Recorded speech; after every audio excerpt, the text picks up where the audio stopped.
Hello everyone, நான் மறுபடியும் பேசுகிறேன். இன்றைக்கி நம்ம இந்த வீடியோவில் எதை பற்றி பார்க்க போகிறோம்னு பார்த்தீங்க அப்படின்னா 2025 பொருளாதாரத்தில் முதல் 10 இடங்களை பிடித்த நாடுகளை பற்றி தான் இந்த வீடியோவில் பார்க்க போகிறோம். ஒரு நாட்டோட பொருளாதார வளர்ச்சியை அளவுறதுக்கு ஜிடிபிங்கிற ஒரு அளவுகளால் தான் அளவிடுறாங்க. முதல்ல ஜிடிபின்னு என்னென்னு தெரிஞ்சுக்குவோம். ஜிடிபி அப்படின்னா க்ரோஸ் டொமஸ்டிக் ப்ராடக்ட்னு சொல்லுவாங்க. இதை தமிழில் எப்படி சொல்லலாம்னு பார்த்தீங்க அப்படின்னா ஒரு நாட்டோட மொத்த உள்நாட்டு உற்பத்தின்னு சொல்லலாம்.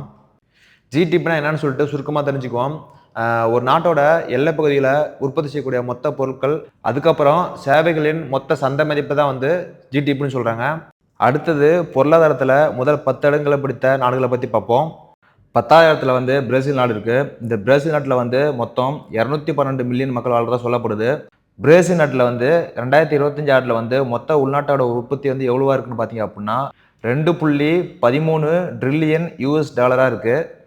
அடுத்தது 9,000ல் கனடா நாடு இருக்குது. இந்த நாட்டில் மொத்தம் 41 மில்லியன் மக்கள் வாழ்றதா சொல்லப்படுது. இந்த நாட்டில் 2025 ஆண்டில் உள்நாட்டோட உற்பத்தி எவ்வளோவா இருக்குன்னு பார்த்தீங்க அப்படின்னா $2.23 ட்ரில்லியன் இருக்குது.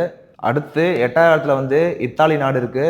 இந்த நாட்டில் எவ்வளோ மக்கள் வாழ்றாங்கன்னு பார்த்தீங்க அப்படின்னா 59.15 மில்லியன் மக்கள் வாழ்றதா சொல்லப்படுது.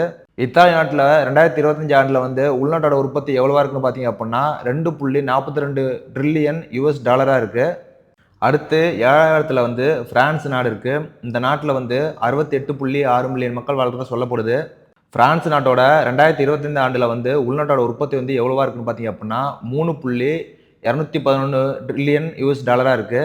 அடுத்தது 6,000ல் யூகே நாடு இருக்குது. இந்த நாட்டில் 69 மில்லியன் மக்கள் வாழ்றதா சொல்லப்படுது. இந்த நாட்டோட 2025 ஆண்டில் உள்நாட்டோட உற்பத்தி எவ்வளோவா இருக்குன்னு பார்த்தீங்க அப்படின்னா $3.84 ட்ரில்லியன் இருக்குது. அடுத்தது 5,000ல் ஜப்பான் நாடு இருக்குது. ஜப்பான் நாட்டில் 123 மில்லியன் மக்கள் வாழ்றதா சொல்லப்படுது. இந்த நாட்டில் 2025 ஆண்டில் உள்நாட்டோட உற்பத்தி எவ்வளோவா இருக்குன்னு பார்த்தீங்க அப்படின்னா $4.19 ட்ரில்லியன் இருக்குது. அடுத்தது 4,000ல் இந்திய நாடு இருக்குது. இந்திய நாட்டோட மக்கள் தொகை எவ்வளோ இருக்குன்னு பார்த்தீங்க அப்படின்னா 1.463 பில்லியன் மக்கள் தொகையாக இருக்குது. உலகத்திலே அதிக மக்கள் தொகை உள்ள நாடு இந்தியாவாக தான் இருக்குது. இப்படி இருக்கக்கூடிய சூழ்நிலையில் 2025 ஆண்டில் உள்நாட்டு உற்பத்தி எவ்வளோவா இருக்குன்னு பார்த்தீங்க அப்படின்னா $4.19 ட்ரில்லியன் இருக்குது. அடுத்தது 3,000ல் ஜெர்மனி நாடு இருக்குது. ஜெர்மனி நாட்டில் 84 மில்லியன் மக்கள் வாழ சொல்லப்படுது. இந்த நாட்டோட உள்நாட்டு உற்பத்தி எவ்வளோவா இருக்குன்னு பார்த்தீங்க அப்படின்னா $4.74 ட்ரில்லியன் இருக்குது. அடுத்தது 2,000ல் சைனா இருக்குது. இந்த நாட்டோட உள்நாட்டு உற்பத்தி எவ்வளோ இருக்குன்னு பார்த்தீங்க அப்படின்னா $19 ட்ரில்லியன் இருக்குது. அமெரிக்காவோட உள்நாட்டு உற்பத்தி எவ்வளோ இருக்கு பார்த்தீங்க அப்படின்னா $30 ட்ரில்லியன் இருக்குது. இதனால தான் இது முதலத்தில் இருக்குது. மேக்ஸிமம் இந்த வீடியோ உங்களுக்கு பிடிச்சிருக்குன்னு நினைக்கிறேன். இந்த வீடியோ பிடிச்சிருந்து நம்ம பேஜை ஃபாலோ பண்ணிங்க. அடுத்த வீடியோவில் பார்க்கலாம். நன்றி.